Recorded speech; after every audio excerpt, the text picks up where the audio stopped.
আসসালামু আলাইকুম। স্বাগতম জানাই তানভীর একাডেমির মাইক্রোসফট এক্সেলের নতুন আরেকটি ভিডিওতে। আজকের এই ভিডিওটিতে আমরা মাইক্রোসফট এক্সেলের 3টি ফর্মুলা শিখব এবং এই 3টি ফর্মুলা প্র্যাকটিক্যাল লাইফে আমাদের কোন কোন কাজের ক্ষেত্রে বেশি ব্যবহার হয়ে থাকে সেটাও আমরা দেখব।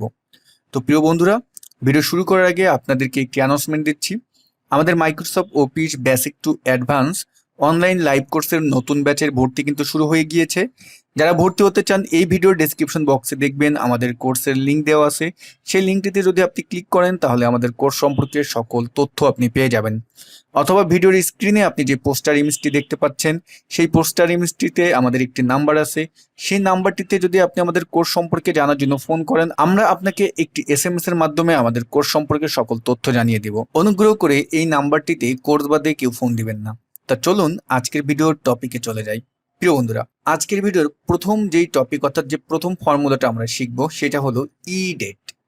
ইডেট ফর্মুলাটি আসলে আমাদের কোন কাজে ব্যবহার হবে সেটা আগে আমি আপনাদের বলি। ইডেট ফর্মুলাটি হলো আমরা অনেক সময় আমাদের প্রোডাক্টের মেয়াদ উত্তীর্ণ তারিখটা বসাতে চাই। তা এখন আমরা যদি এই টেবিলটার দিকে একটু তাকাই, এখানে আমি লক্ষ্য করতেছি যে প্রোডাকশন ডেট, এই যে প্রোডাক্টগুলো আছে এই প্রোডাক্টগুলোর উৎপাদন তারিখ আমার এখানে দেওয়া আছে।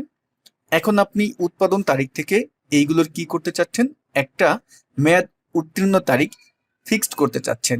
তা এই তারিখটা আমরা এখন ম্যানুয়ালি বসাবো না, এটা আমরা একটা ডেট অর্থাৎ একটা ফর্মুলার মাধ্যমে বসিয়ে দেব এবং নিচেরগুলোতে অটোমেটিক হয়ে যাবে।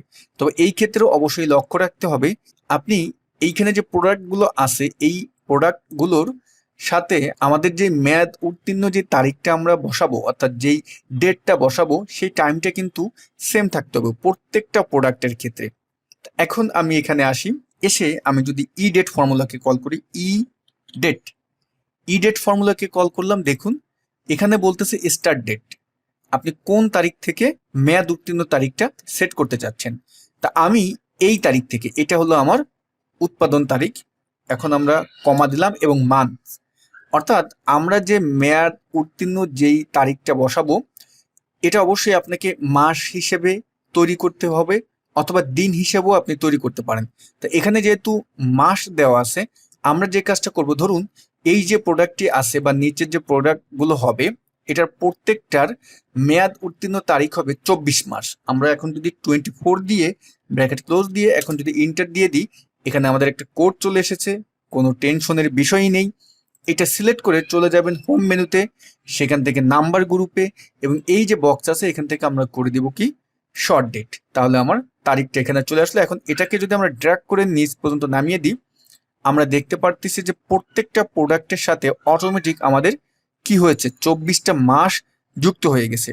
তা ইডেটের আরো কিছু ব্যবহার আছে, আমি একটু ইডেট সম্পর্কে আপনাদের একটু এক্সপ্লেন করি। এটা তো একটা প্র্যাকটিক্যাল লাইফের ব্যবহার দেখালাম, ইডেটটা আসলে কি কাজ করে। ইডেটটা হলো যে আমি ইকুয়াল টু দিলাম ইডেটকে কল করলাম, এখানে বলতেছে স্টার্ট ডেট, মানে আপনি কোন তারিখ থেকে শুরু করতে চাচ্ছেন, অর্থাৎ যেই তারিখটা এখানে লিখবেন, যেই তারিখের সাথে এটাকে অ্যাড করতে চাচ্ছেন, আপনি যেই কয় মাস এটার সাথে যুক্ত করবেন সেটা যুক্ত করতে পারবেন।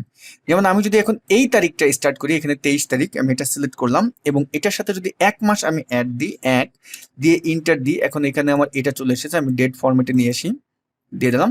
দেখুন আমার এখানে কত আছে, 23/5/24, এখানে কিন্তু 23/6/24 হয়ে গেছে, অর্থাৎ ওই যে 1 মাস আমি দিয়েছিলাম, 1 মাস দেওয়ার কারণে আমার এখানে কিন্তু কি হয়েছে, একটা মাস এটার সাথে যুক্ত হয়েছে। আমি যদি এখন এখানে গিয়ে আমি 2 দিয়ে দিই, দেখুন 23/7 হয়ে গেছে কিন্তু।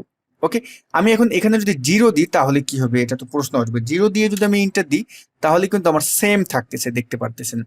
তাহলে ইডেট ফর্মুলাটি কোন কাজের ক্ষেত্রে ব্যবহার হবে আপনি আশা করি বুঝতে পেরেছেন। এখন দেখব আমরা আজকের ভিডিওটির দ্বিতীয় ফর্মুলাটি হলো টেক্সট ফর্মুলা। তা এইটা আসলে আমাদের কোন কাজে দরকার হবে, প্র্যাকটিক্যাল লাইফে আমাদের যেই কাজের ক্ষেত্রে এটা খুব বেশি ব্যবহার হয়ে থাকে সেই রিলেটেড আমি একটি প্রজেক্ট এখানে দেখাচ্ছি। যেমন আপনি একটা টেবিল তৈরি করলেন, যেই টেবিলটির ভিতরে সিরিয়াল নাম্বার বা ডেট থাকে এবং ডেটের পাশাপাশি আপনাকে দিন বসাতে হয়। এখন এইখানে তো যেহেতু এই মুহূর্তে আমি এপ্রিল মাস দিয়েছি, এখন আপনি যদি চান যে আমি এইখানে গিয়ে এখন মে মাস দিয়ে দেবো, দেখুন আমি মে মাস গেলাম এবং 1 তারিখ দিয়ে দিলাম, দেখুন আমার এখানে দিন বলেন তারিখ বলেন সব অটোমেটিক পরিবর্তন হয়ে গিয়েছে। এখানে গিয়ে যদি আমি আবার মের জায়গায় যদি আমি এখন গিয়ে জুন দিয়ে দিই, দেখুন জুন দিয়ে দিব এবং আমি এখান থেকে 1 তারিখ দিলাম, আমার কি হলো তারিখ দিন সব পরিবর্তন হয়েছে। তো এখানে কিন্তু আমরা টেক্সট ফর্মুলাটি ব্যবহার করেছি। কিভাবে করেছি আমি এখন এটা আপনাদের দেখাবো। তা আমি এখান থেকে ডের ঘরের যেই ভ্যালুগুলো আছে এগুলো আমি উঠিয়ে দিলাম, আর এখানে আমি তারিখটা উঠিয়ে দিলাম। আপনি যে কাজটি করবেন, প্রথম তারিখটা এখানে এন্ট্রি করলেন, এখন এই পরের নিচের সেলে এসে ইকুয়াল টু দিয়ে এই তারিখটার সাথে +1 দিলেন, দিয়ে এখন ইন্টার দিলেন। এখন আপনি নিচ পর্যন্ত এটাকে ড্র্যাগ করলে কি হবে, এক এক করে প্লাস করে আমার তারিখটা কিন্তু সুন্দরভাবে বসে গেল। গুড। এখন আমরা এখানে ডে চাচ্ছি দিন মোতাবেক, তাই না? তা এখন ইকুয়াল টু দিবেন। দেখুন টেক্সট ফর্মুলা কোন কাজে এখন ব্যবহার হবে, TEXT টেক্সট আমরা কল করলাম, তারপর এখানে ভ্যালু, ভ্যালু হলো আমার এইটাকে আমি এখন দিনে কনভার্ট করব, কমা। তা ফরম্যাট টেক্সট, তা এক্সেলে আপনি যদি দিন সংক্ষিপ্ত দিন দেখতে চান তাহলে ডাবল কোটেশন দিয়ে 3টি ডি দিলে সংক্ষিপ্ত দিন দেখাবে। এখন আবার আমরা ডাবল কোটেশন দিয়ে ব্র্যাকেট ক্লোজ করে যদি ইন্টার দিয়ে দিই, দেখুন আমার এই যে 100-এ কোন দিন সেটা কিন্তু আমার এখানে বের হয়ে গেল। আমি এখন এটাকে ড্র্যাগ করে নিচ পর্যন্ত নামিয়ে দিলাম। আমরা যদি একটু 100-এ নিচের ক্যালেন্ডারে গিয়ে দেখি, যেহেতু এখন মে, দেখুন এখানে কিন্তু এই যে আমাদের কিন্তু ফুল মিলে গিয়েছে। 3 তারিখ ফ্রাইডে, দেখুন এখানেও কিন্তু 3 তারিখ ফ্রাইডে। আমি যদি এখন এখানে গিয়ে আমি দিনের মাসের পরিবর্তন করি, আমি জুলাইতে গেলাম এবং 1 দিলাম, দেখুন অটোমেটিক আমার সব পরিবর্তন হচ্ছে। তা টেক্সট ফর্মুলার এখানে শুধু দিন না, এখন যদি আমি এখানে চাই, দেখুন আমি এখানে যদি এম দিই, এম 3টা এম দিলাম, তাহলে আমার কিন্তু মাসের নাম উঠে যাচ্ছে। অর্থাৎ এইখানে যেই ডেট আছে এই ডেট অনুপাতে এখানে দিন মাস ইয়ার সব কিছু আপনি এখানে উল্লেখ করতে পারবেন। আমি যদি এখন এখানে গিয়ে আবার যদি 4টা ডি দিই, দেখেন 1 2 3 4, 4টা দিয়ে ইন্টার দিলাম, আমার কিন্তু ফুল চলে আসলো। তাহলে আপনি তো চাচ্ছেন সংক্ষিপ্ত বা ফুল যেটাই চান, সংক্ষিপ্তর ক্ষেত্রে দিবেন 3টা আর ফুল সেটার ক্ষেত্রে দিবেন 4টি। ওকে, আমরা এটাই রেখে দিলাম। তৃতীয় নম্বর ফর্মুলাটি হলো টেক্সট জয়েন।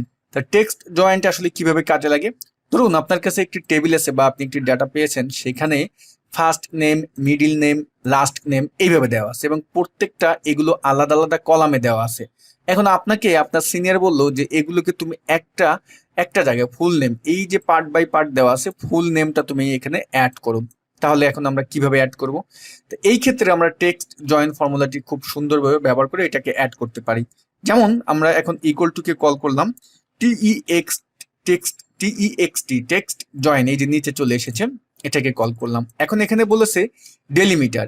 ডেলিমিটারটা কি, ডেলিমিটারটা হলো এইখানে যে আমার 3টি পার্ট আছে, এই যে 1টি 2টি 3টি, এখন এই 3টি নাম যখন আমি একত্রে করব তখন অবশ্যই তো এই যে সাকিব এরপরে তো একটা স্পেস থাকবে, আল এরপরে স্পেস, হাসানের পরে তো আর আমার স্পেস দরকার নেই। তো এই যে সাকিব আল হাসান এদের ভিতরে যে স্পেসটা আছে এইটা আমাদের এই ডেলিমিটারের ভিতর কল করে নিয়ে আসতে হবে। তো ডিয়ার ভিউয়ার্স, মাইক্রোসফট এক্সেলে আপনি যদি স্পেসকে কল করেন তাহলে কিভাবে করবেন, ডাবল কোটেশন স্পেস আবার ডাবল কোটেশন দিন। আমার দেখেন এখানে ডেলিমিটার কল করা হয়ে গেল। এখন আমি কমা দিলাম। এখন যেটা বলছে যে এইখানে দেখেন এই যে ফাঁকাগুলো আছে, বলতেছে ট্রু এবং ফলস কল করতেছে, দুটির পার্থক্য হলো আমি দেখেন এখানে মিডিল নেমে কিন্তু এই দুটা আছে, বাকিগুলোতে কিন্তু আমার মিডিল নেম নেই। এখন এই বাকিগুলোতে আবার যদি লক্ষ্য করেন ফার্স্ট নেম লাস্ট নেম মাঝখানে কিন্তু ফাঁকা আছে। তো এখন এইখানে যদি আমরা যখন এই রেঞ্জটাকে কল করব তখন এই যে লিটন, তারপর ফাঁকা দাস, মুশফিকুর, ফাঁকা দাস এইভাবে কিন্তু কল করা হয়ে যাবে। তো এই ক্ষেত্রে এইখানে যেটা বলছে যে তুমি কি ফাঁকাটাকে ইগনোর করতে চাচ্ছ, ফাঁকা সেলকে, নাকি তুমি ফাঁকা সেল সহ নিতে চাচ্ছ। তা আমরা ফাঁকা সেলগুলোকে ইগনোর করতে চাচ্ছি, আমি এখন এখানে ইগনোর দিলাম, তাহলে এটা হলো ট্রু। কমা দিয়ে এখন টেক্সট অন মানে হলো আমাদের এই রেঞ্জটা, আমরা টেক্সট এখন আমরা রেঞ্জটা সিলেক্ট করে এন্টার দিলাম। দেখুন আমার ফুল নাম আমি যদি এখন ড্র্যাগ করে নিচ পর্যন্ত নিয়ে আসি, ফিল হ্যান্ডেল করলাম, দেখুন আমাদের কিন্তু একটা কলামের ভিতরে অর্থাৎ একটা ঘরের ভিতরে কিন্তু আমরা নিয়ে আসলাম। আচ্ছা, এখন আমরা এখানে গিয়ে যদি এইটাকে ট্রু না করে আমরা যদি একটু ফলস দিই তাহলে কি হয় দেখুন। ফলস দিয়ে এখন যদি আমি ইন্টার দিই এবং আমি যদি এখন নিচে নামিয়ে নিয়ে আসি, দেখতে পাবেন এখানে হয়তোবা বিষয়টা আপনার চোখে পড়তেছে না, বাট আমি এখানে যদি আরো কয়েকটা কলাম আমি ইনসার্ট করি তাহলে কিন্তু এটা সাদা চোখে ধরা পড়বে। এখন দেখুন এখানে, দেখুন এখানে কি এখন ফাঁকা হয়ে গেছে না, অনেকটা ফাঁকা হয়ে গেছে কিন্তু। তা আমরা এই যে অনেকগুলো ফাঁকা আছে, ফাঁকা থাকার পরেও যদি আমি এখন এখানে গিয়ে ট্রু দিই, TR দিয়ে আমি ট্রু কল করি, দেখুন এখন আর এই ফাঁকাগুলো কিন্তু আমার থাকবে না। আমি নিচে টেনে নিয়ে আসলাম, সব মিশে গেল। অর্থাৎ এখানে কিন্তু প্রত্যেকটা নামের ভিতরেই আমার কিন্তু ফাঁকা কলাম আছে, ফাঁকা সেলগুলো আছে, সেগুলো আর এখানে থাকতেছে না। তো এটা হলো টেক্সট জয়েন ফর্মুলার দারুণ একটি ব্যবহার। তো এখানে আরেকটা প্রশ্ন আপনাদের আসবে, সেটা হলো যে এই যে ডেলিমিটারকে আমি কল করলাম, এখানে তো স্পেস দিলাম, আমি যদি এখন এই ডেলিমিটারে এখানে যদি আমি অন্য কিছু দিতে চাই, যেমন আমি এখানে ডাবল কোটেশন, এখন যদি আমি হ্যাশ দিই, আবার ডাবল কোটেশন দিয়ে ইন্টার দিই, তাহলে দেখুন প্রত্যেকটা নামের প্রথম যে ওয়ার্ডটা আছে, প্রত্যেকটা নামের দেখেন এখানে সাকিব, সাকিবের পরে হ্যাশ, আলের পরে হ্যাশ, হাসানের পরে হ্যাশ, প্রত্যেকটা নামের মানে এক একটা ওয়ার্ডের পরে যেটাকে আমরা ডেলিমিটারে কল করছি সেটাই কিন্তু চলে আসছে। সুতরাং এই ডেলিমিটারের ভিতরে আপনি স্পেস দেন, হ্যাশ দেন, অ্যাট দ্য রেট দেন, যা দেন সেটাই এখানে চলে আসবে। তো আমরা এখন এখানে একটা স্পেস দিয়ে ইন্টার দিয়ে দিলাম এবং এখন এটাকে আমরা এইভাবে নামিয়ে নিলাম, তাহলে আমার কাঙ্ক্ষিত রেজাল্টটি চলে আসলো। প্রিয় বন্ধুরা, আজকের ভিডিওটিতে আমরা তিনটি ফর্মুলার ব্যবহার দেখলাম। তো ফর্মুলা তিনটি হলো ইডেট, টেক্সট, টেক্সট জয়েন। আশা করি এই তিনটি ফর্মুলা প্র্যাকটিক্যাল লাইফে আপনাদের দরকার হবে। যদি ভিডিওটি ভালো লেগে থাকে একটি লাইক দিবেন, আপনার মূল্যবান মতামতটি জানাতে ভুলবেন না। সবাই ভালো থাকবেন, আল্লাহ হাফেজ।